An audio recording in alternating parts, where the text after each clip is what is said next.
का केंद्र था, एक ऐसी जगह जहां केवल पवित्र माता, महान कुलपति, महान बुजुर्ग, दानवों के प्रमुख और अन्य बेहद खास लोग ही बैठकों के लिए जमा होते थे। बेशक ध्रुव अब हैंगिंग माउंटेन में एक जाना पहचाना नाम बन चुका था। प्रशिक्षण प्रतियोगिता में उसके खूनी प्रदर्शन और उसके बाद मुख्य शेर को मारने के कारनामे के बाद सिर्फ उसका नाम सुनकर ही ज्यादातर शिष्यों के घुटने कांपने लगते थे। इसलिए जब वह यथार्थ के साथ जा रहा था तो किसी ने भी उसे रोकने की हिम्मत नहीं की। हालांकि ध्रुव इस बात पर ध्यान देने के मूड में नहीं था कि लोग उसे कैसे देख रहे थे। उसकी पूरी नजर उस सिंहासन पर थी जो गरिमामय कुलपति के बराबर ऊंचा था और जिस पर एक युवती बैठी थी। वह ध्रुव से भी छोटी लग रही थी, मानो सिर्फ 16 साल की हो। उसने एक सजी हुई अंगूठी पहन रखी थी और उसके बाल सोने के छल्लों से बंधे हुए थे। उसका तेज किसी अर्धमर जैसा था, मानो वह पूरे ब्रह्मांड के साथ एक हो, इस सृष्टि की सर्वोच्च शक्ति हो। ध्रुव को वह इतनी शक्तिशाली लगी कि उसकी एक सांस पूरे तारामंडल को तबाह कर सकती थी। वह साफ तौर पर कोई ऊर्जा योद्धा नहीं बल्कि अर्ध अमर थी। यह 16 वर्षीय युवती हैंगिंग माउंटेन की पवित्र माता थी और यह साफ था कि वह ध्रुव की मां भी थी। ध्रुव, वह उठते हुए बोली। उसकी आंखें खुशी से चमक रही थीं।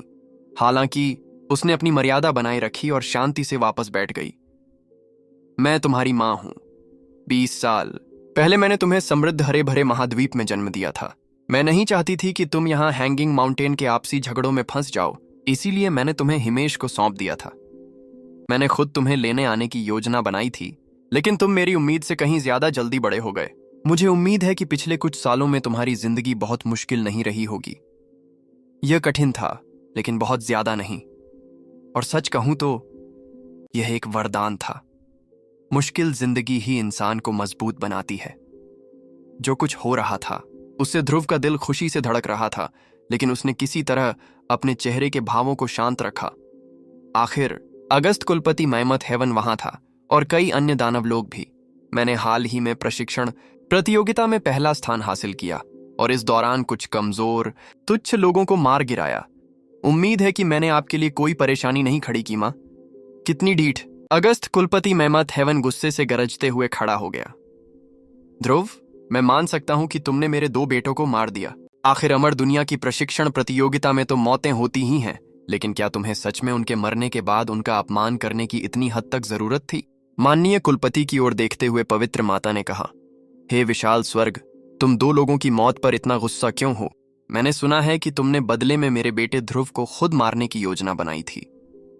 ठीक है, वह यहां है, तो तुम उसे क्यों नहीं मारते? उसे मारने की कोशिश करो और देखो क्या होता है। अपना हाथ हिलाते हुए उसने ध्रुव को हवा के झोंके में लपेट लिया और खींचकर अपने सिंहासन के नीचे खड़ा कर दिया।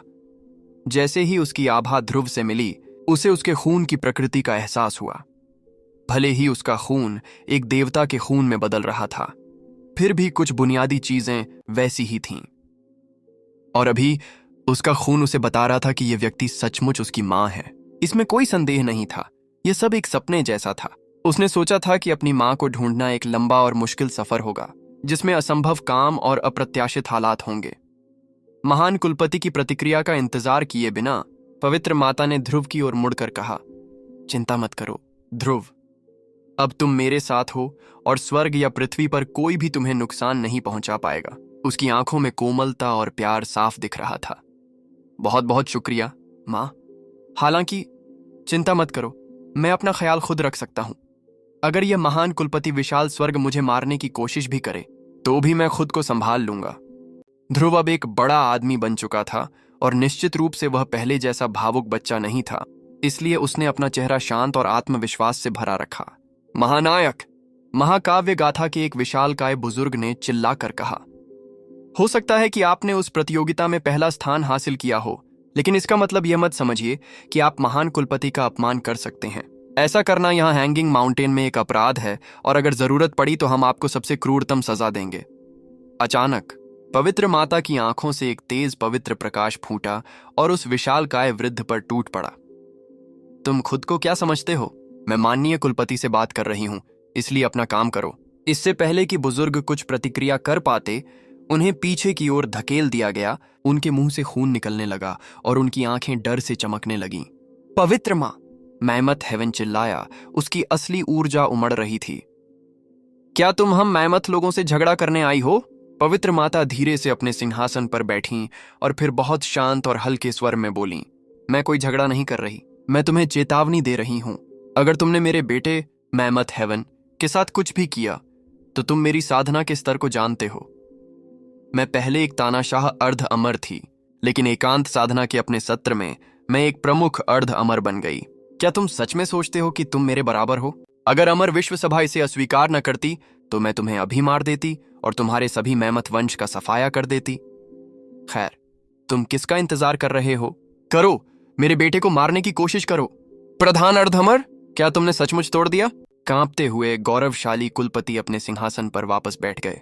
गहरे सदमे में दिख रहे थे। हाथ हिलाते हुए उन्होंने कहा, महापुरुषों, मेरी आज्ञा सुनो। श्रीमान, महाकाव्य गाथा के बुजुर्गों ने आदरपूर्वक आगे बढ़ते हुए कहा, अब से मैमथ फॉक और ध्रुव के बीच कोई दुश्मनी नहीं है। इस समय मैमथ फोर्स और मैमथ मैनीवॉइड्स की मृत्यु को रद्द कर दिया गया है। अपने आदेश की प्रकृति से अगस्त कुलपति मैमथ हेवन बता रहा था कि वह कमजोर स्थिति में है। महान कुलपति अगस्त कुलपति तुरंत ही गुस्से में आए मेघा मैमथ बुजुर्ग विरोध करने के लिए तैयार हो गए। मैंने बहस के लिए नहीं कहा था, अगस्त कुलपति मैमथ हेवन चिल्लाया। पवित्र माता और ध्रुव को घूरते हुए उसने कहा, तुम दोनों बहुत मजबूत हो, ये तो मैं मानता हूं, लेकिन अगर तुम बहुत ज्यादा अडियल हो तो अंततः टूट भी सकते हो। हमेशा इतनी असभ्य और अनुचित रहने के लिए शुभकामनाएं। अपने काम की चिंता करो। पवित्र माता ने हल्की मुस्कान के साथ कहा, एक समझदार इंसान हालात के आगे झुक जाता है। हे विशाल स्वर्ग, और तुम एक समझदार व्यक्ति हो। मुझे बस उम्मीद है कि तुम सिर्फ आज्ञाकारिता का दिखावा नहीं कर रहे हो। और वैसे अगर भविष्य में मेरे बेटे को कुछ हुआ तो मैं विशाल लोक को जिम्मेदार ठहराऊंगी। मैमथ हेवन ने ठंडी सांस ली। तुम्हारे बेटे ने बहुत से लोगों को नाराज किया है, इसलिए उसके साथ होने वाली हर छोटी मोटी बात के लिए हम मैमथ लोगों को दोष देने की सोचना भी मत, वरना हम एक बहुत ही घातक गतिरोध में फंस जाएंगे। ये कहकर महान कुलपति मैमथ हेवन मुड़े और गायब हो गए। चलो ध्रुव, हमारे पास बातें करने के लिए बहुत कुछ है। ये कहकर पवित्र माता चली गईं और ध्रुव को अपने साथ ले गईं।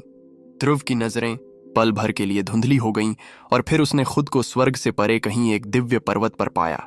वह स्फटिक की तरह चिकना और जेड जैसा मनमोहक था।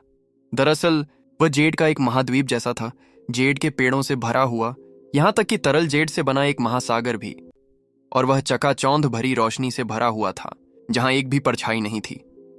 ध्रुव, ये गहन फेमिना पर्वत है और ये जेड का सागर जैस्पर झील है, जिसमें एक अमर दुनिया का असली पानी है। इससे साधना करो और तुम तेजी से प्रगति कर सकते हो। हालांकि मुझे लगता है कि तुम्हें ऐसी मदद की जरूरत नहीं है। आखिरकार वे पहाड़ की चोटी पर एक महल में पहुंच गए। अंदर जाते ही यथार्थ बाहर ही रहा, जहां वह सम्मानपूर्वक और अविचल खड़ा रहा। क्या आपके पास बताने के लिए कुछ और है यथार्थ? पवित्र माता ने पूछा। हाँ पवित्र माता, यह सब युवा गुरु की मदद से ही संभव हुआ है कि मुझे आदिकालीन नारकीय देवताओं से संबंधित कुछ विषयों का ज्ञान प्राप्त हुआ। तब से मैंने साधना में उल्लेखनीय प्रगति की है और स्वर्ग के हृदय से बात करने में भी सफल रहा हूँ। ऐसा लगता है कि मैं अर्धअमर स्तर तक पहुंचने के कगार पर हूँ। मुझे बस एकांतवास के लिए एक सही जगह की जरूरत है। ओ, ये तो बहुत बढ़िया है। पवित्र माता सचमुच खुश दिखी। ऐसे में तुम यहाँ हैंगिंग माउंटेन में तीसरे अर्धअमर होगे और तुम मेरे लिए पहाड़ के उस पार एक बहुत ही शक्तिशाली संपत्ति होगे। ध्रुव, तुम्हें कौन सा सौभाग्य मिला? यथार्थ के अनुसार तुम्हारे पास ऐसी शक्ति है जिसका मुकाबला अर्ध अमर भी नहीं कर सकते। क्या यह सच है? हाँ, यह सच है, ध्रुव ने उत्तर दिया। माँ, बेहतर होगा कि आप उससे सीधे संपर्क न करें। देखिए, अपनी महिमा में देवताओं की सेना ने मुझ पर एक मुहर लगा दी है। एक गॉड लीजन सील? क्या ये चीजें सच में होती हैं? उसने हाथ हिलाया और प्रकाश का एक घेरा ध्रुव पर आ गया, जिससे वह उसकी आंखों में पूरी तरह से पारदर्शी हो गया। वहां उसके माथे पर गॉड लीजन सील थी। उसने जो प्रकाश बुलाया था वह उसके माथे में रिसने लगा, मानो उसके गहरे रहस्यों को टटोल रहा हो। लेकिन तभी एक सुनहरी आभा फैल गई जो फूटते सूरज की तरह चमक रही थी। पवित्र माता हिल गईं और तेजी से पीछे की ओर तैरने लगीं और साथ ही अपने सिंहासन के साथ शून्य के एक और पहलू में चली गईं। आखिरकार सुनहरी रोशनी फीकी पड़ गई और वह शून्य से बाहर निकली। उसका चेहरा लाल था और उसकी आंखें चमक रही थीं।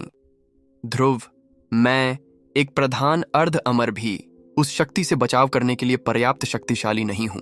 अगर मैंने समय से पहले अपना प्रीहेवन क्विंटुपल रिट्रीट तैयार नहीं किया होता तो मैं अभी गंभीर रूप से घायल हो गया होता। मां, आपको इसे छूने की कोशिश भी नहीं करनी चाहिए, ध्रुव ने कहा। मैं इसे पूरी तरह से नियंत्रित नहीं कर सकता और यह बहुत खतरनाक है। देवताओं की सेना की शक्ति का तिरस्कार नहीं किया जा सकता। कोई आश्चर्य नहीं कि तुम्हें मैमथ हेवन से डर नहीं लगा। यथार्थ ने कहा था कि तुम्हारे पास देवताओं की सेना जितनी शक्ति हो सकती है, और जैसा कि हुआ, यह सच है। उसने आह भरी। ऐसे बेटे के साथ मैं और क्या मांग सकती हूं? मां, क्या यह सच है कि मेरे जन्मदाता पिता एक निर्वासित अमर थे? ध्रुव ने पूछा। और यह कि वे बाद में अमर लोक चले गए? उसका नाम भी मत लो, पवित्र माता ने गुस्से से कहा। लेकिन एक पल बाद उनके चेहरे के भाव नरम पड़ गए।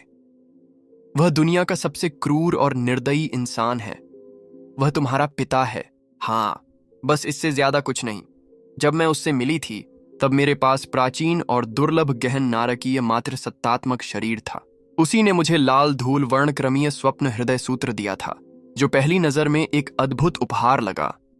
दुर्भाग्य से जब मैंने इस तकनीक को चरम स्तर तक साधा तो उसने मेरा गहन नारकीय सार और अनगिनत मातृ सत्तात्मक ऊर्जा चुरा ली। उसके बाद मैं लगभग अपंग हो गई और उसी समय मैंने तुम्हें जन्म दिया। सौभाग्य से हाल ही में मुझे एक और सौभाग्य मिला था और बाद में उसकी बदौलत मेरी ऊर्जा कलाएं फिर से हासिल हो गईं। ध्रुव, मैं चाहती हूं कि तुम वादा करो कि तुम उस आदमी का पता लगाओगे और उसे मार डालोगे। क्या? ध्रुव ने आश्चर्य से कहा। यथार्थ ने अपना गला साफ किया। युवा गुरु, यह सच है। वह वाकई सबसे कठोर और निर्दयी इंसान है जिससे आप कभी मिलेंगे। मैंने ये सब अपनी आंखों से देखा है। पवित्र माता ने उस गहन नारकीय मातृ सत्तात्मक शरीर को विकसित करने के लिए बहुत मेहनत की। एक ऐसी शारीरिक बनावट जो गहन नारकीय ईश्वर के खून पर आधारित है और अनगिनत जीवों को, यहां तक कि खुद ब्रह्मांड को भी जन्म दे सकती है। दुर्भाग्य से आपके जन्मदाता पिता ने पवित्र माता का लगभग सारा सार चुरा लिया। दरअसल उन्होंने जो किया उससे आप लगभग मर ही गए। युवा गुरु, ध्रुव का मन अशांत था। उसकी मां के अनुसार उसका जन्मदाता पिता एक क्रूर भेड़िए और चालाक कुत्ते जैसा इंसान था, जो अपने फायदे के लिए लोगों का इस्तेमाल करता था और काम निकल जाने के बाद उन्हें हटा देता था। वह एक निर्वासित अमर था जो इंसानों को ऐसे कीड़े मानता था जिनसे जब चाहे खिलवाड़ किया जा सकता था। आदिम नारकीय देवताओं की अपनी समझ के कारण ध्रुव जानता था कि गहन नारकीय मातृ सत्तात्मक शरीर क्या होता है। यह नवजात दिव्य तारा शरीर या 7 छिद्रों वाली प्रेत शरीर से कहीं ज्यादा उन्नत था, और अगर इसे पूरी तरह विकसित कर लिया जाए तो अमरलोक में जाना लगभग तय हो जाता था। दुर्भाग्यवश उस शरीर का सार उसकी मां से चुरा लिया गया था। उस समय वह उसकी मां के गर्भ में था और इस वजह से वह लगभग मर ही गया था। दूसरे शब्दों में, उसके जन्मदाता पिता ने उसे लगभग मार ही डाला था। किसी तरह उसकी मां अपनी जान बचाने में कामयाब रही। यह बात कि यह उसके अतीत की कहानी थी उसे बहुत परेशान कर रही थी। हालांकि वह अपनी मां की तरह ही इस मामले की तह तक जाना चाहता था। जल्द ही वह टाइटन सम्राट एकेडमी में जाएगा, रिपोर्ट करेगा और वहां का योद्धा बन जाएगा। यह एक दूसरे स्वर्ग और पृथ्वी पर तारों भरे आकाश के ठीक बीच में स्थित था, और यह एक ऐसा शैक्षणिक संस्थान था जो your wilds, brute wilds, west wilds और प्रोटो वाइल्ड्स महाद्वीपों की देख रेख करता था। हालांकि इससे पहले बहुत कुछ करना बाकी था। महीने बीत गए। उसने अपनी मां के साथ कई बार बातें की, जिससे उसे अपनी साधना में तेजी से प्रगति करने में मदद मिली। वह एक अर्ध अमर थी जिसके पास भरपूर अनुभव था और वह अतीत के रहस्यों के बारे में बहुत कुछ जानती थी। उसके पास गुप्त जादू, अमर कौशल और अनगिनत शक्ति कलाएं थीं। साधना करते समय समस्याएं आना आम बात थीं, लेकिन उसकी मदद से उसने अर्ध अमर स्तर के कई रहस्यों को उजागर किया और साधना की बेहतर समझ हासिल की। उन्होंने यह भी जाना कि अर्धअमर स्तर 9 श्रेणियों में बंटा हुआ था। लघु अर्धअमर, महान अर्धअमर, गहन अर्धअमर, शक्तिशाली अर्धअमर, तानाशाह अर्धअमर, प्रधान अर्धअमर, प्रतिष्ठित अर्धअमर, सार्वभौमिक अर्धअमर और आदर्श अर्धअमर। जैसा कि उम्मीद थी, हर स्तर पिछले स्तर की तुलना में कहीं ज्यादा शक्तिशाली था और उस तक पहुंचना अविश्वसनीय रूप से कठिन था। अतीत में अगस्त कुलपति और पवित्र माता दोनों ही तानाशाह अर्ध अमर थे, लेकिन हाल ही में पवित्र माता एक प्रमुख अर्ध अमर बन गई थीं, जिससे अगस्त कुलपति बहुत घबरा गया था। अब वह उनसे खुलकर भिड़ने की हिम्मत नहीं कर पा रहा था। अगर वह ऐसा करता तो इसका नतीजा यह हो सकता था कि पूरी मैमथ जाति अपंग हो जाती या पूरी तरह से खत्म हो जाती।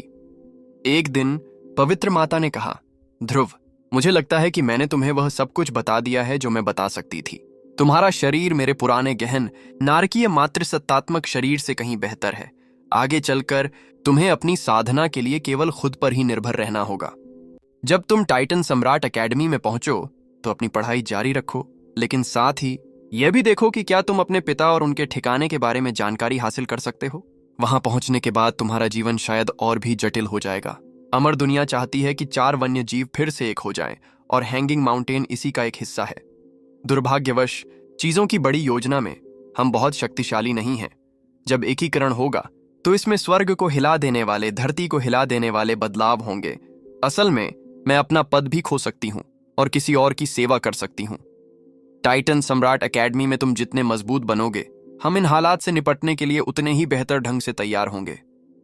मैं समझता हूँ माँ, ब्रह्मांड में हमेशा खतरनाक परिस्थितियां आती रहती हैं। हैंगिंग माउंटेन अभी शक्तिशाली लग सकता है, लेकिन चीजें हमेशा बदल सकती हैं। हो सकता है अमर दुनिया लोगों को नीचे भेज दे, या शायद 4 जंगली आपस में लड़ाई कर लें। हो सकता है कोई और ग्रहमंडल आक्रमण करके सबको खत्म कर दे। अपनी और अपने लोगों की सुरक्षा का एकमात्र तरीका है मजबूत होना। यथार्थ ने बताया कि उसे खबर मिली है कि चांसलर टेमी इमोर्टल ने भेष बदलकर टाइटन सम्राट एकेडमी में पढ़ाई करने के लिए प्रवेश किया है। वह एक खतरनाक इंसान है और उसने निश्चित रूप से मेरे कबीले और सेज शैडो सोसाइटी को निशाना बनाया है। मुझे उसे ढूंढ कर मारना होगा, वरना वह समस्याएं खड़ी कर देगा। ध्रुव को पूरा यकीन था कि उसे आगे क्या करना चाहिए। उसने अपनी मां को पा लिया था और अब उसे अपने जन्मदाता पिता का पता चलेगा, और इस तरह वह और भी मजबूत होता जाएगा और अपने दोस्तों और परिवार की सुरक्षा का ध्यान रखेगा। टाइटन सम्राट एकेडमी इस तारों भरे आकाश का सबसे शक्तिशाली संगठन था, और अगर वह वहां सत्ता में पहुंच गया तो अंततः वह अमरलोक में जा सकेगा। ध्रुव, इस समृद्ध और हरे भरे महाद्वीप की चिंता मत करो, मैं इसकी रक्षा करूंगा। जब तक मैं चौकस रहूंगा, कोई भी इस पर आक्रमण नहीं कर पाएगा, मुझे पता है। इसके अलावा यह महाद्वीप अब मेरे खून मांस से जुड़ा है। अगर वहां कुछ हुआ तो मुझे पता चल जाएगा और मैं तुरंत वापस लौट जाऊंगा। याद रखना मां, मैंने समृद्ध हरे भरे महाद्वीप को पश्चिमी महाद्वीप के साथ मिलाकर एक नई भूमि, ब्लॉक डिफाइड सम्राट महाद्वीप बनाई है। अंततः यह एक ग्रह बनने वाला है, और इसी तरह मैं अर्ध अमर स्तर तक पहुंचने की योजना बना रहा हूं। पवित्र माता ने एक लंबी आह भरी।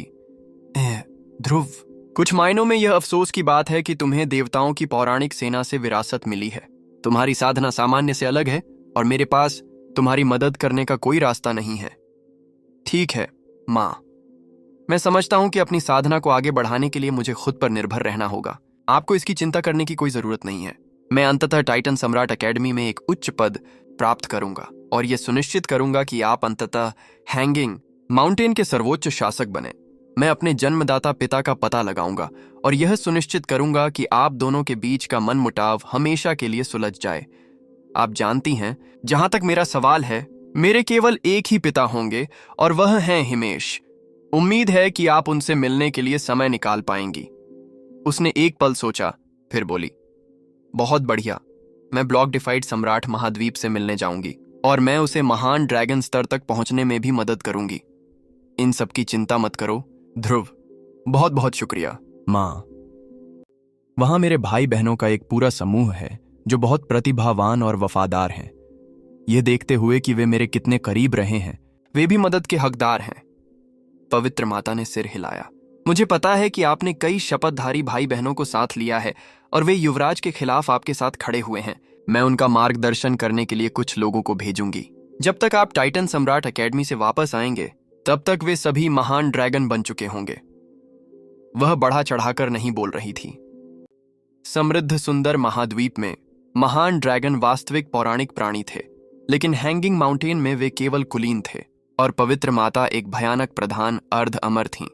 उनके लिए लोगों के एक समूह को महान ड्रैगन बनने में मदद करना कोई आसान काम नहीं था, लेकिन यह निश्चित रूप से असंभव भी नहीं था, और उनके लिए उन लोगों की ऐसी मदद करना स्वाभाविक ही था जो उनके लिए महत्वपूर्ण थे।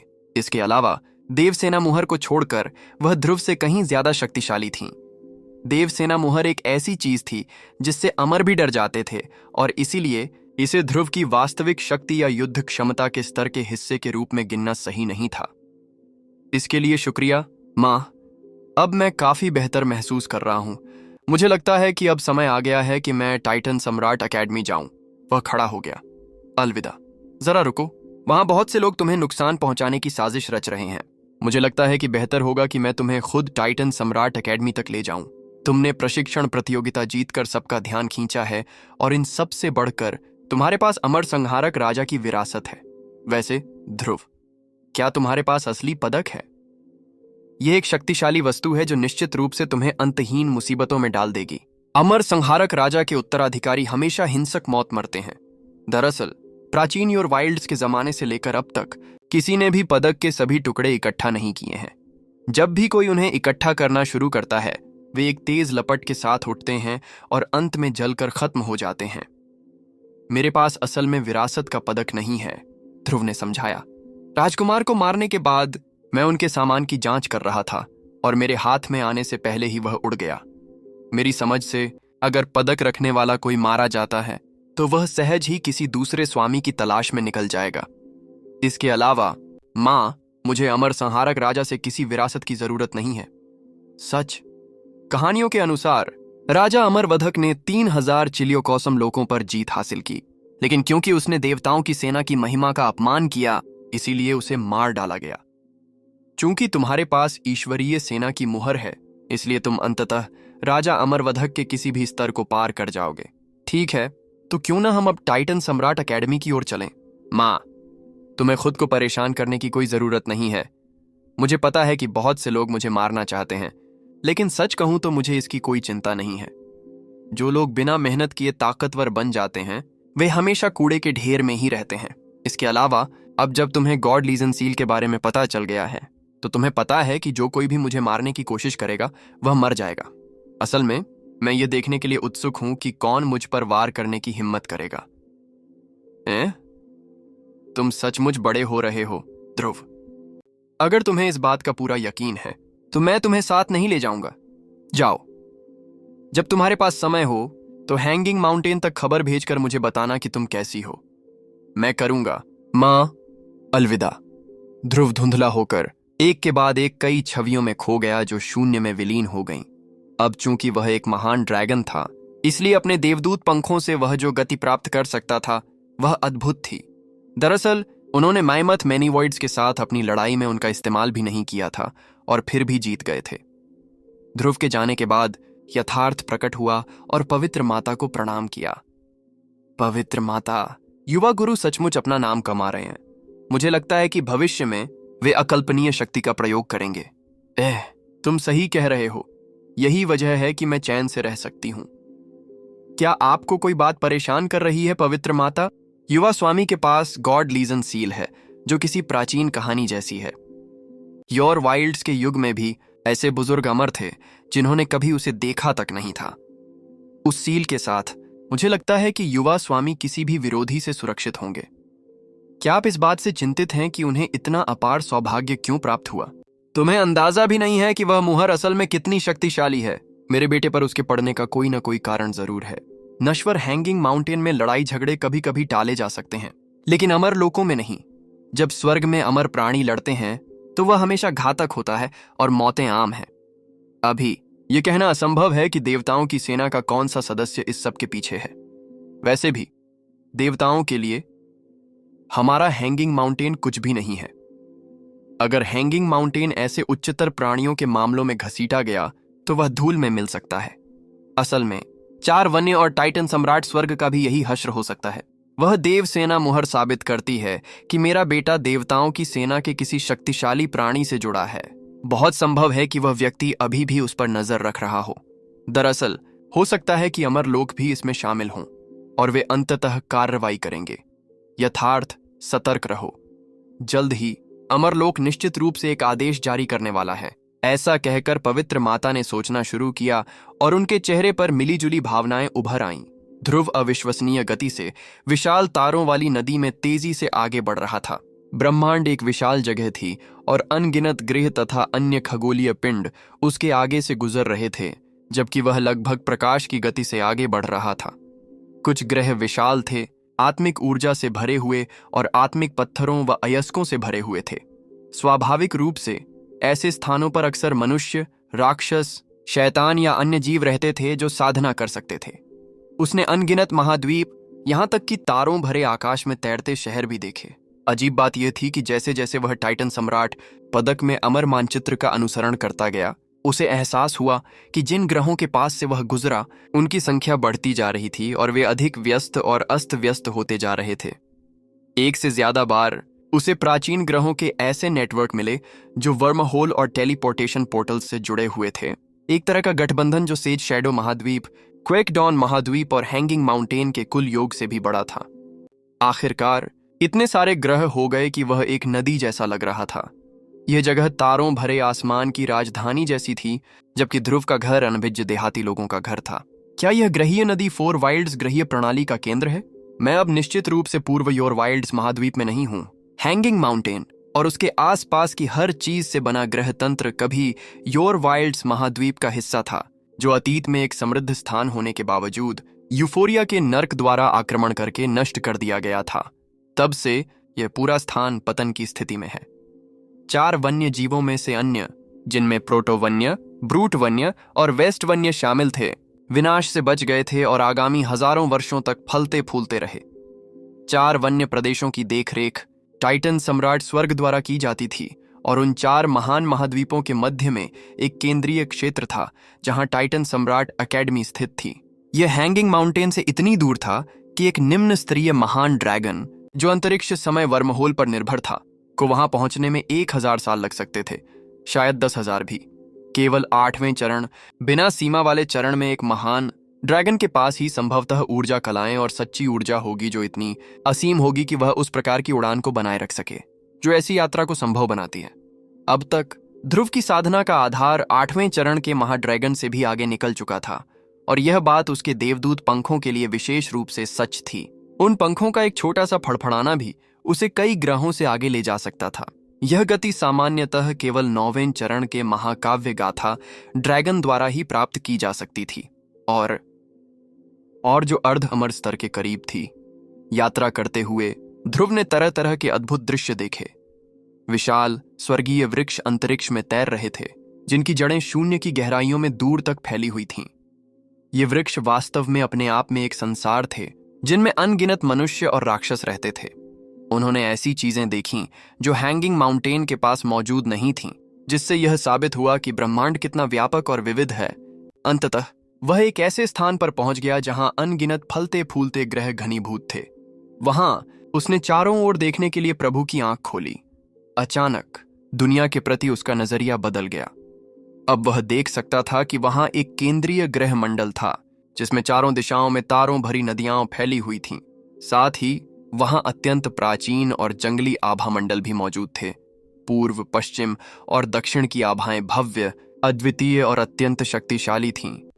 ये स्थान प्रोटो वाइल्ड्स, ब्रूट वाइल्ड्स और वेस्ट वाइल्ड्स की ओर ले जाते थे। उसके पीछे उत्तर दिशा में ऊर्जा धुंधली और कमजोर लग रही थी और अंधकार व उदासी से भरी हुई थी। वहां एक प्रबल शैतानी ऊर्जा भी थी। वो पुराना योर वाइल्ड्स ग्रह मंडल था। जाहिर है वह अपने पूर्व गौरव को फिर से हासिल करने से बहुत दूर था। 4 जंगली ग्रह प्रणाली उस जगह को घेरे हुए थी जिसे केंद्रीय ग्रह नदी कहा जाता था, जो टाइटन सम्राट अकेडमी का स्थान भी था। यहां मौजूद अनगिनत ग्रहों की तरह वे भी एक विशाल सार्वभौमिक आकाशव्यापी तारा जड़ित भव्य मंत्र संरचना में संगठित थे। यहां तक कि विभिन्न प्राचीन ग्रहों की कक्षाएं भी मंत्र रचना की प्रकृति के अनुरूप थीं, जिनकी सुरक्षा के कारण अवैध प्रवेश असंभव था। अनगिनत ग्रहों को इस तरह तारों से जड़ित एक जादुई संरचना में जोड़ना केवल 8वें क्रम के सार्वभौमिक अर्धअमर ही कर सकते थे। केवल वे ही ब्रह्मांड के घूर्णन से जुड़े मामलों को समझ सकते थे और केवल वे ही ग्रहों को नियंत्रित कर सकते थे। जाहिर है यह एक ऐसा स्तर था जो हर तरह से ध्रुव से आगे निकल गया। हालांकि वह अपने स्तर से ऊंचे स्तर पर लड़ सकता था, लेकिन यूनिवर्सल डेमी इमॉर्टल्स उससे लगभग 20 स्तर ऊंचे थे। अगर उसका सामना ऐसे किसी व्यक्ति से होता तो वह एक कीड़े से ज्यादा कुछ नहीं होता। स्विश! फिर से गति में आते हुए वह आगे की ओर उड़ता रहा और अंततः एक विशाल ग्रह पर उतरा जो एक विस्तृत खुले मैदान में था और एक छोर से दूसरे छोर तक लाखों किलोमीटर फैला हुआ था। लोगों की धाराएं इधर उधर उड़ती दिखाई दे रही थीं। साथ ही टेलीपोर्टेशन पोर्टल भी थे जो लोगों को बिना रुके लाते और भेजते रहते थे। मैदान के ठीक बीचों बीच एक विशाल द्वार था जो पूरे 10,000 मीटर ऊंचा था, जिसके चारों ओर चमकीले पीले रंग की वर्दी पहने महान ड्रैगन की कतारें थीं। उनकी आभा ही ऐसी थी कि दूसरे लोग सिहर उठते। पीले वस्त्र पहने इन व्यक्तियों की छाती पर काले कपड़े से कढ़ाई किया हुआ टाइटन अक्षर था। स्पष्ट रूप से वे इस तारों भरे आकाश की शासक शक्ति टाइटन सम्राट स्वर्ग का प्रतिनिधित्व करते थे। यह प्राचीन ग्रह आकार में क्वेकडॉन महाद्वीप के समान है, ध्रुव ने सोचा। यह वास्तव में केंद्रीय ग्रहीय नदी और टाइटन सम्राट एकेडमी का प्रवेश द्वार है। सार्वभौमिक आकाशव्यापी तारा जड़ित भव्य स्पेल संरचना को पार करने का यही एकमात्र रास्ता है। चारों ओर देखने पर यह बताना असंभव कि केंद्रीय ग्रहीय नदी में कितने ग्रहमंडल मौजूद थे। बहरहाल वे सभी जादुई शक्तियों से जुड़े हुए थे और कुछ प्राचीन ग्रह प्रवेश द्वार के रूप में खुले छोड़े गए थे। यहाँ 4 वन्य क्षेत्रों से लोग आते जाते थे। वे सभी उच्च स्तरीय महान ड्रैगन थे, जिनमें से कुछ महाकाव्य गाथा ड्रैगन थे। कभी कभी विशाल आभा प्रकट होती जिससे सब कुछ कांप उठता। वे अमर देवता थे।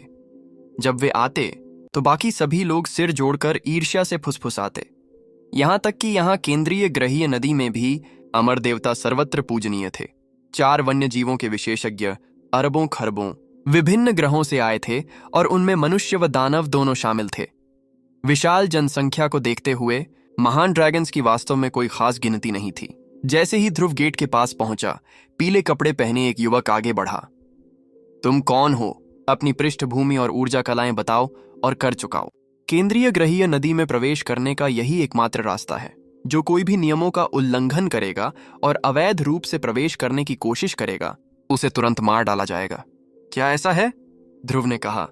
उसने जल्दी से टाइटन सम्राट पदक निकाला। मुझे टाइटन सम्राट एकेडमी में शामिल होने के लिए बुलाया गया है।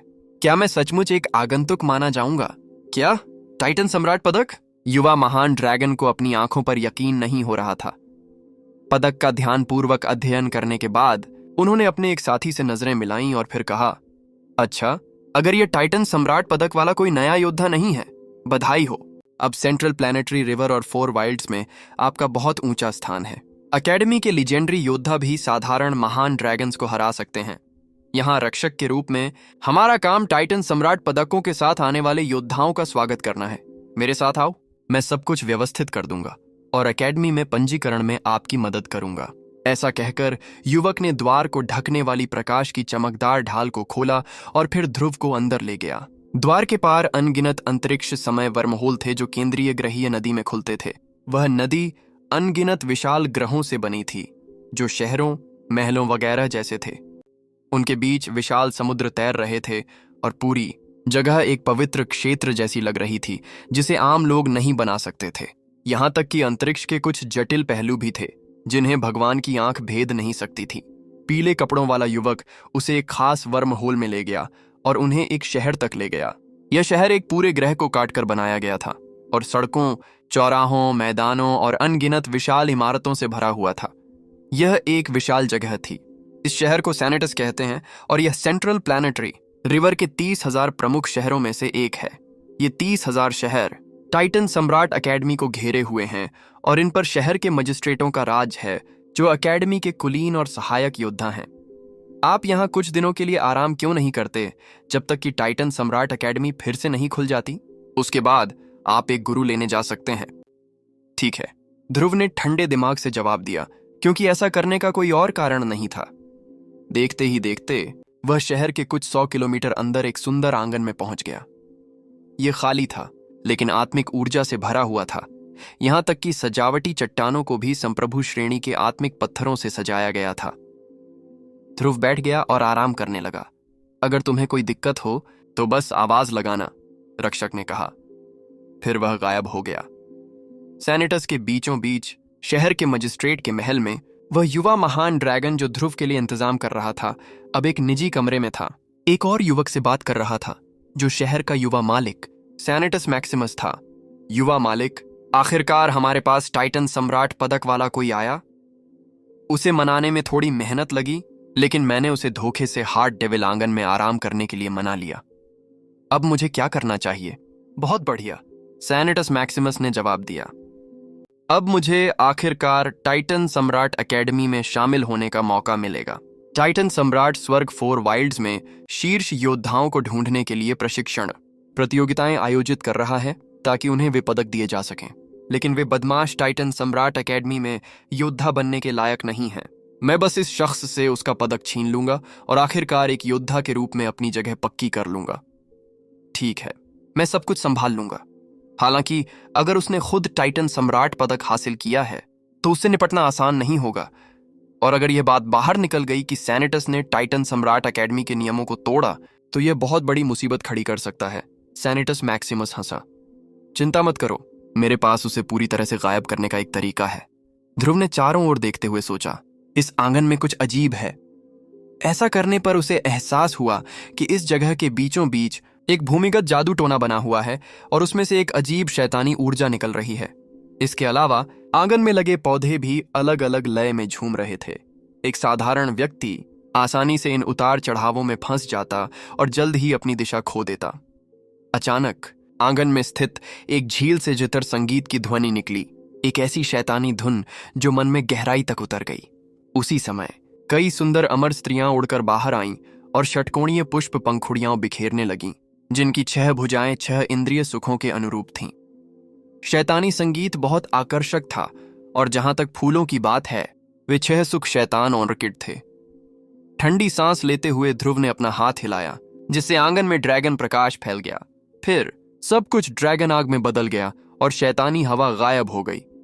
बहुत प्रभावशाली हल्की तालियों की आवाज गूंजी, जैसे ही लोगों का एक समूह आंगन के ऊपर हवा में प्रकट हुआ। सबसे आगे युवा मालिक सैनिटस मैक्सिमस थे। बाकी सभी युवा महान ड्रैगन पीले वस्त्र पहने हुए थे, जो स्पष्ट रूप से सैनिटस की कुलीन सेना थे। ध्रुव की सराहना करने वाला सिर्फ एक ही व्यक्ति था और वह था सैनिटस मैक्सिमस। उतरते हुए वह धीरे धीरे ध्रुव के पास पहुंचा और जैसे ही वह पहुंचा, आंगन बदल गया और शक्तिशाली शैतानी ऊर्जा से भर गया।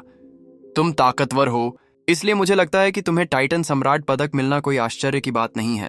तुम्हें मेरे 6 सुखों वाले शैतानी ऑर्किड से भी कोई परेशानी नहीं हुई। लगता है मुझे तुम्हें खुद ही संभालना होगा। चलो, वो पदक मुझे दे दो। मैं तुम्हारे लिए टाइटन सम्राट एकेडमी में जाकर जांच करता हूं। तो तुम्हें मेरा पदक चाहिए? ध्रुव मुस्कुराया। एक त्वरित जांच से पता चला कि सैनिटस मैक्सिमस का साधना आधार 4थे चरण में था, जिससे वह एक सच्चा वास्तविक ड्रैगन बन गया। उसके सभी अनुयायी दूसरे चरण के निर्वाणिक पुनरुत्थान ड्रैगन थे। स्पष्ट रूप से इन स्तरों ने युवा मालिक को पूरा विश्वास दिलाया कि वह ध्रुव से निपट सकता है। ध्रुव ने पहले ही सारी बातें जोड़ दी थीं। जाहिर है, पहले वाला पीले वस्त्र वाला युवक झूठ बोल रहा था और टाइटन सम्राट का पदक छीनने की साजिश के तहत उसे इस आंगन में लाया था। वे वस्तुतः टाइटन सम्राट एकेडमी की उपस्थिति में उसकी हत्या करने और उसे लूटने की योजना बना रहे थे। मुझे समझ नहीं आ रहा कि एक दूसरे दर्जे का निर्वाणिक पुनरुत्थान ड्रैगन टाइटन सम्राट पदक कैसे प्राप्त कर सकता है। क्या अमर दुनिया अंधी है या कुछ और? सैनिटस मैक्सिमस ने अपना हाथ बढ़ाया। क्या मुझे इस आदमी को मार देना चाहिए? ध्रुव ने सोचा। वह जानता था कि वह सैनिटस शहर में है, जो सेंट्रल प्लैनेटरी रिवर के ग्रहों के शहरों में से एक है, एक ऐसी जगह जहां आसमान में बादलों से भी ज्यादा विशेषज्ञ थे। हालांकि उसे अभी तक कोई अर्ध अमर आभा का एहसास नहीं हुआ था। वह बता सकता था कि उस इलाके में कई बिना सीमा वाले और महाकाव्य गाथा ड्रैगन मौजूद थे, और वहां बचाव मंत्र और मंत्र रचनाएं भी थीं जो सैनिटस मैक्सिमस को मारने पर सक्रिय हो सकती थीं, जिससे बचना मुश्किल हो जाता।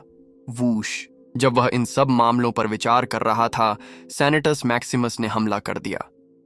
उसने अपनी उंगली हिलाई, जिससे ऊर्जा की एक धारा निकली जो तलवार की रोशनी में बदल गई। तलवार की रोशनी तेजी से हवा में भर गई, जिससे एक जाल बन गया जिसने ध्रुव को तुरंत जकड़ लिया। 1000 टन तलवार जाल! ध्रुव ने लापरवाही से अपना हाथ हिलाया और जाल को नष्ट कर दिया। हालांकि तलवार की रोशनी फिर एक बिंदु में परिवर्तित हो गई, जो एक विशाल तलवार अजगर में बदल गई, जो उसके चारों ओर आक्रामक रूप से घूमने लगा। बढ़ते ड्रैगन वध! यह 1000 टन तलवार जाल का एक छिपा हुआ पहलू था और इसका सबसे घातक कार्य था। तलवार की रोशनी की हजारों धाराएं मिलकर एक विशाल अजगर में बदल सकती थीं, जो दुश्मन का वध कर सकता था।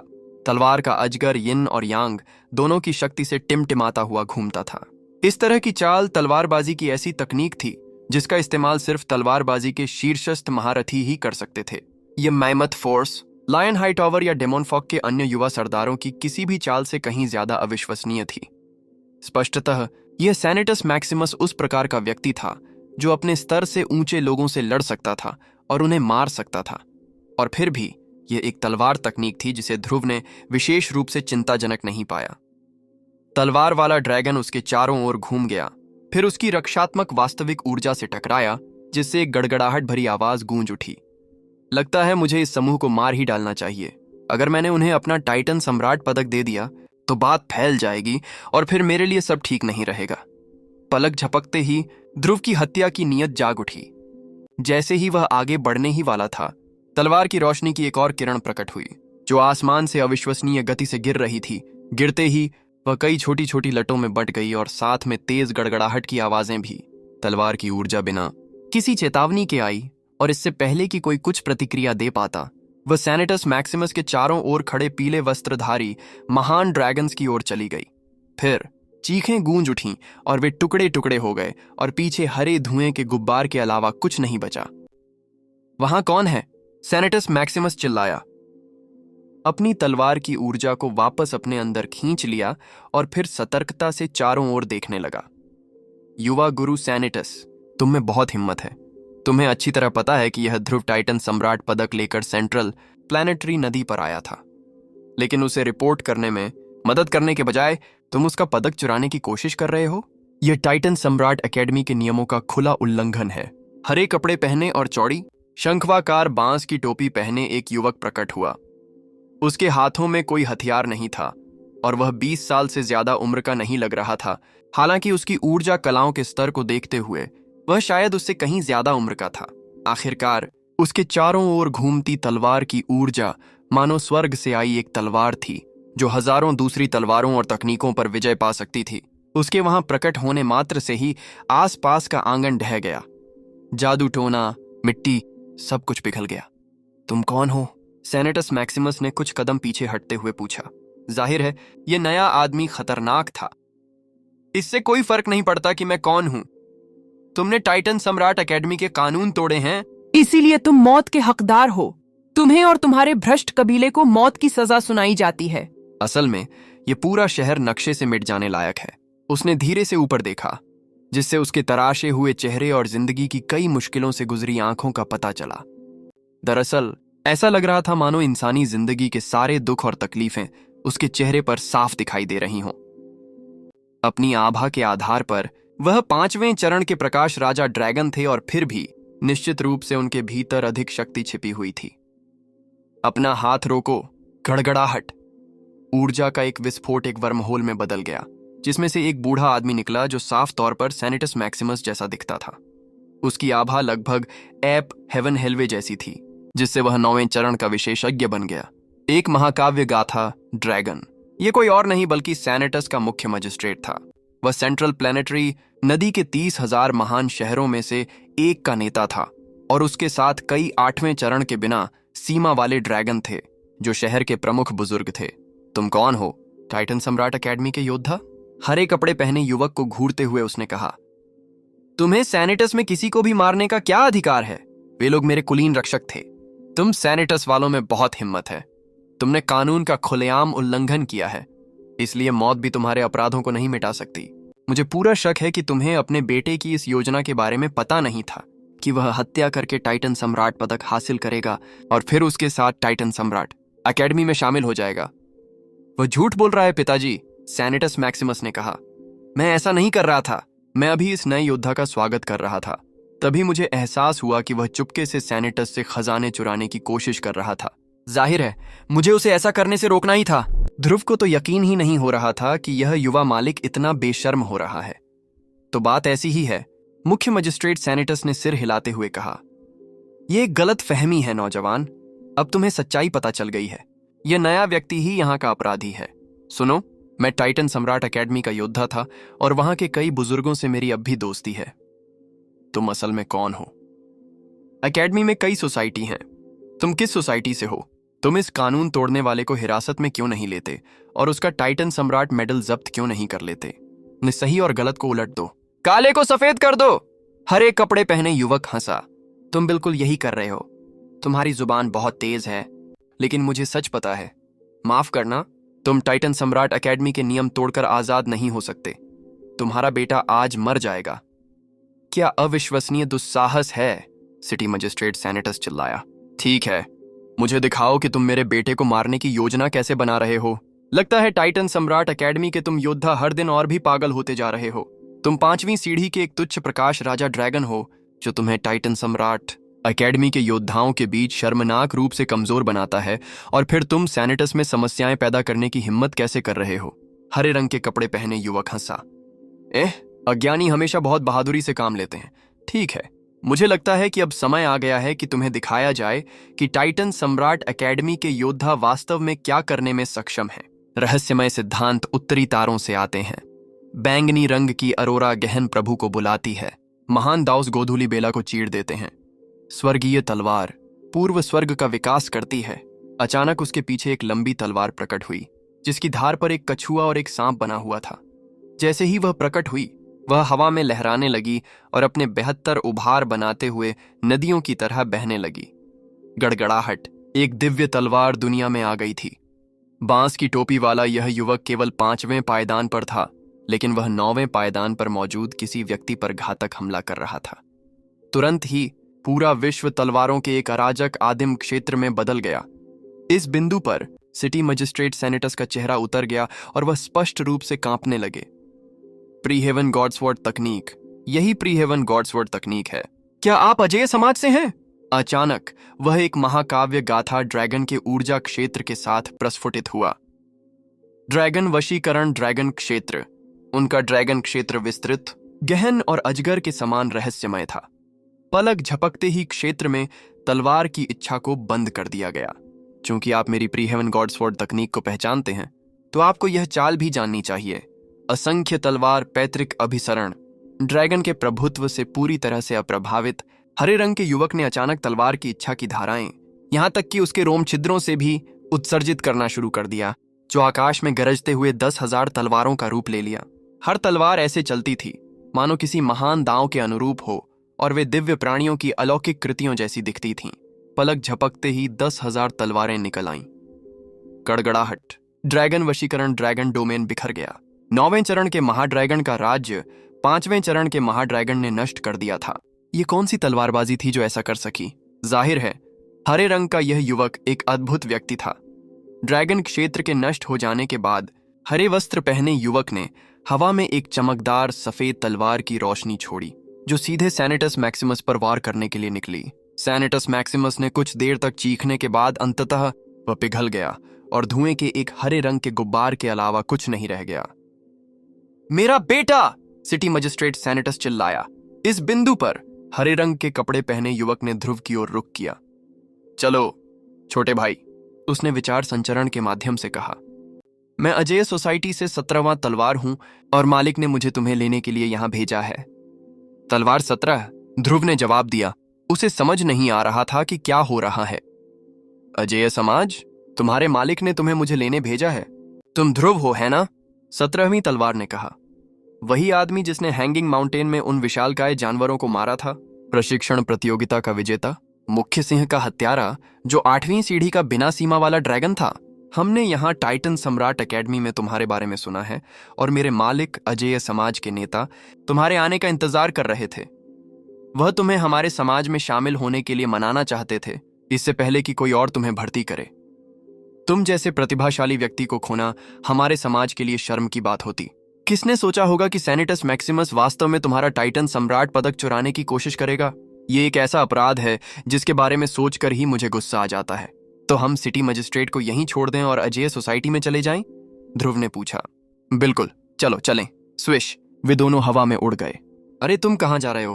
तुमने मेरे बेटे को मार डाला। अगर तुम्हें लगता है कि मैं तुम्हें छोड़ दूंगा तो तुम पागल हो। यहाँ वापस आओ। हेगेमॉन ने ड्रैगन को वश में कर लिया है। गड़गड़ाहट, नगर मजिस्ट्रेट सैनिटस ने अपना हाथ बढ़ाया और फिर उसे बाईं से दाएं घुमाया। ध्रुव और 17वीं तलवार के पीछे हवा में उछलते हुए उसने अपने ड्रैगन वशीकरण ड्रैगन क्षेत्र को फिर से सक्रिय कर दिया और सैनिटस के रक्षा जादू व मंत्र रचनाओं को भी सक्रिय कर दिया। चले जाओ, ध्रुव ने कहा, अपनी जगह पर घूमते हुए और सिटी मजिस्ट्रेट पर मुट्ठी से वार करते हुए। यह एक ईश्वर का हाथ था, जिसे एक ईश्वर के रक्त का समर्थन प्राप्त था, जिसके कारण हवा में दरारें फैल गईं और जादुई नियम तूफान में बदल गए। जम्बूद्वीप जल प्रलय, रात्रि रानी ज्वाला, अंबर हिमस्खलन और अनंत देव वायु सभी प्रकट हुए। साथ ही देवताओं की सेना की स्तुति करने वाले मधुर मंत्रोच्चार भी हुए। तमाचा, ड्रैगन वशीकरण ड्रैगन डोमेन फिर से बिखर गया और शहर के मजिस्ट्रेट को आकाश से नीचे गिरा दिया गया। इस बार तो मैं तुम्हें छोड़ दूंगा बेवकूफ, ध्रुव ने कहा, लेकिन मुझे फिर कभी अपना चेहरा मत दिखाना। इसके साथ ही उसने एक और मुक्का मारा, जिससे जादू की सारी बाधाएं नष्ट हो गईं और पूरा शहर हिल गया। फिर वह 17वीं तलवार का पीछा करता हुआ बिना किसी निशान के गायब हो गया। वह तो बस दूसरे दर्जे का महान ड्रैगन है। नगर मजिस्ट्रेट सैनिटस इतना घबरा गया और डर गया कि उसे लगभग खून की उल्टी आ गई। वह न केवल क्रोधित था, बल्कि अपमानित भी था और अपने बेटे के लिए शोक मना रहा था। वह निश्चित रूप से अजेय समाज का 17वां तलवार था। उस समाज का हर कोई सनकी है, और वह ध्रुव अभी तक पूरा योद्धा भी नहीं है, फिर भी उसने मुझे एक ही मुक्के से हरा दिया। मैं तो 9वें दर्जे का महाकाव्य गाथा ड्रैगन हूं। रुको, क्या मैं अनजाने में अपनी साधना में पिछड़ गया हूं? कुछ क्षण बीतने के बाद वह अपने आप पर काबू पा सका, लेकिन ध्रुव की मुक्का मारने के कारण वह अभी भी डर से कांप रहा था। हम क्या करें नगर मजिस्ट्रेट? एक बुजुर्ग ने पूछा। युवा मालिक मर चुका है, उसे 17वीं तलवार ने मार डाला है। अब हम बदला नहीं ले पाएंगे। अजेय समाज शैतानों और दुष्टों से भरा है, और उनका नेता अजेय डुगु निर्दयी और हिंसक है। वह लोगों को ऐसे मारता है जैसे कोई किसान गेहूं की कटाई करता है। हमारा नन्हा सैनिटस उससे लड़ नहीं सकता।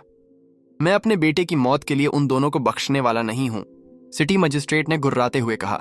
मैं उन्हें उनके किए की सजा जरूर दिलवाऊंगा। अजेय सोसाइटी भले ही शैतानों और दुष्टों से भरी हो, लेकिन कई और सोसाइटीज हैं जो उनसे मुकाबला कर सकती हैं।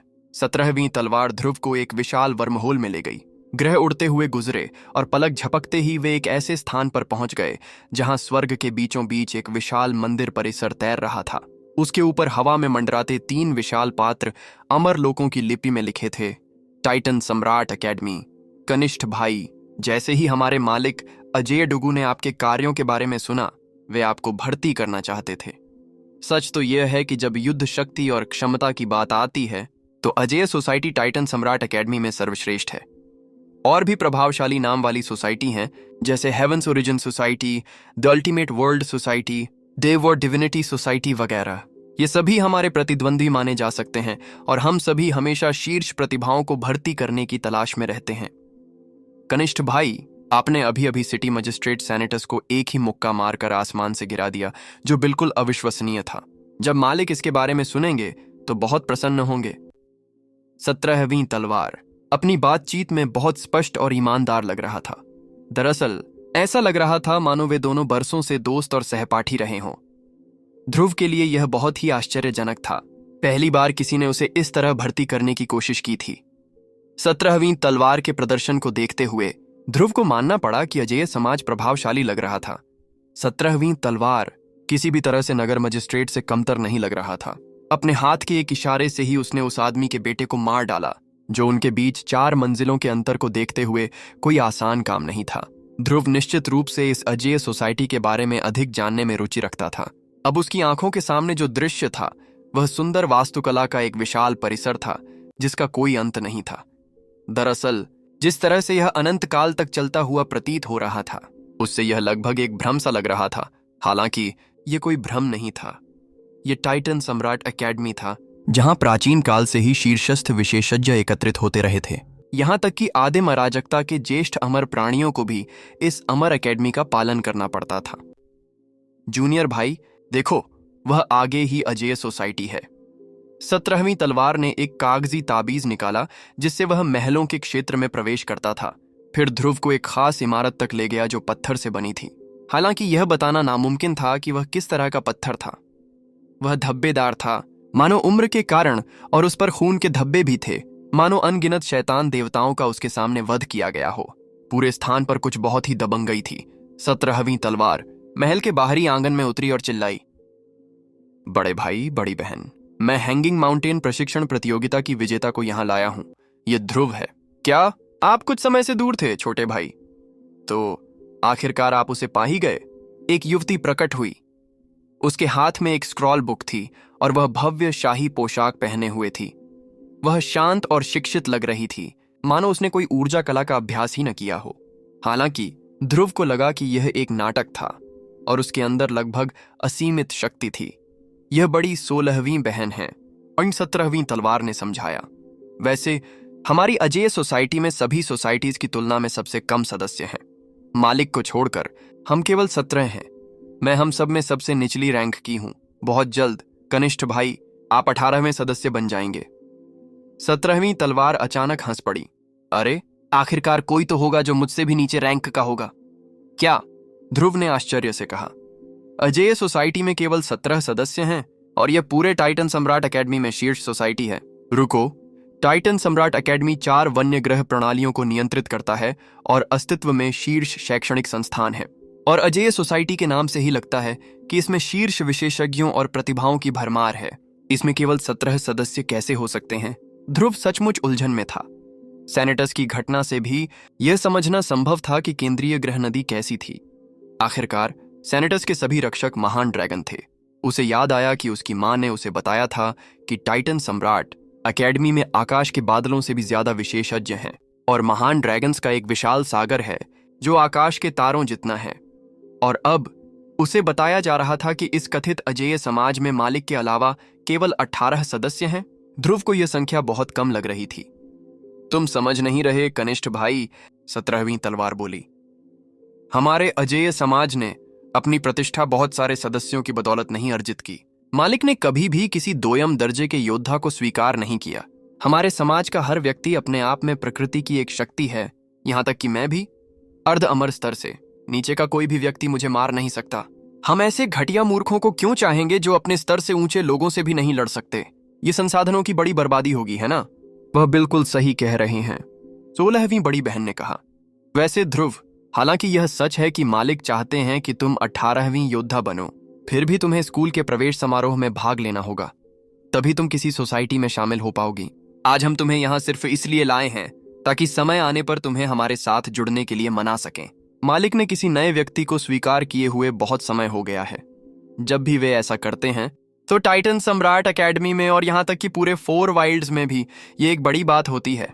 अरे सच में? ध्रुव ने कहा। उसे अभी भी पूरा यकीन नहीं था। ठीक है, किसी और ने कहा। इस बार एक युवा विद्वान प्रकट हुआ, खाली हाथ और नीला वस्त्र पहने हुए। उसके चेहरे की बनावट नाजुक थी, लेकिन उसकी आभा ऐसी थी मानो वह स्वर्ग के साथ एकाकार हो। वह तो अर्ध अमर है, ध्रुव ने सोचा। जाहिर है यह युवा विद्वान अर्ध अमर स्तर का था। उसकी एक छोटी सी हरकत भी दुनिया में जबरदस्त बदलाव ला सकती थी।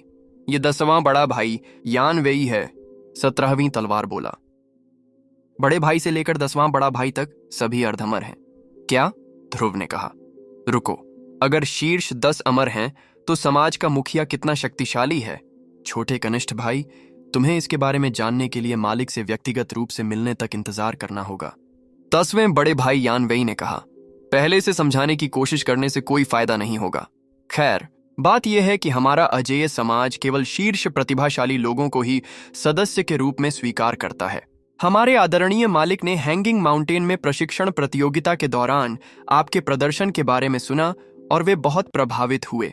देखो, हमारे सबसे निचले दर्जे के कनिष्ठ 17वें भाई, जो मात्र 5वें चरण के महान ड्रैगन हैं, वास्तव में 9वें चरण के विरोधियों को भी हरा सकते हैं। ठीक है, अब बहुत हो गई बकबक, बड़े 10वें भाई, बड़ी 16वीं बहन ने कहा। अब जब ध्रुव यहाँ आ ही गया है तो क्यों ना उससे पूछ लिया जाए कि क्या वह हमारे साथ आना चाहता है। अगर नहीं आना चाहता तो कोई बात नहीं, हमें उस पर दबाव डालने की जरूरत नहीं है। सुशांत ने सिर हिलाया। अच्छा ध्रुव, तुम क्या कहती हो? क्या तुम हमारे साथ जुड़ना चाहती हो? हम तुम्हें मजबूर नहीं करेंगे। तुम किसी को भी चुन सकती हो, चाहे वह स्वर्ग की उत्पत्ति संस्था हो या युद्ध दिव्यता संस्था।